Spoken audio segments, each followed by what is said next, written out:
Public schools are terrific for many families, and they do a great job for many families. But for others, there is a need to do something different. To spend $50 million on something that is not essential and not constitutionally required for schools seems particularly egregious. Regardless of where you stand, public dollars are going toward private education for the first time in state history. And the Idaho Tax Commission is sharing early data on who's getting that money. Welcome to the news at 10. I'm Morgan Romero.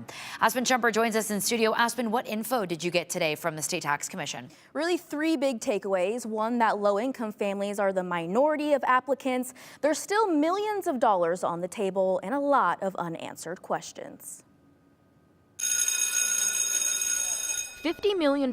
That's how much Idaho set aside this year to help families pay for private school through a new program called the Parental Choice Tax Credit.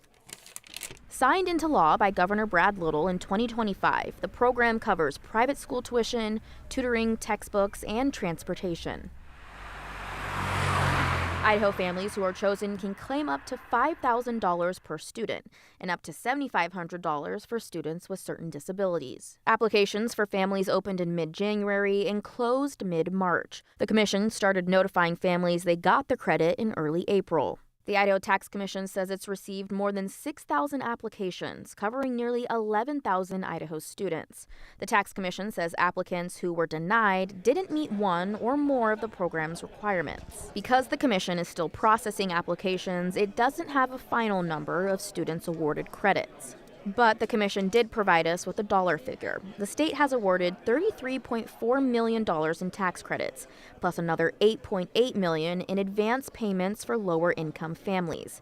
Advance payments are upfront payments for households earning at or below 300% of the federal poverty line. Idaho's law prioritizes credits for low-income families, but we learned fewer than half of this year's applications came from families in that lower-income bracket. The commission says just over $7 million for the program is still sitting in the general fund. And because there's still money in the fund, the Tax Commission has to reopen the application window to accept new requests until August 15th, or until the money runs out. But the law is silent on what happens to any money left over after August 15th, meaning it's still unclear whether those dollars roll into next year's program or go back into the state's general fund.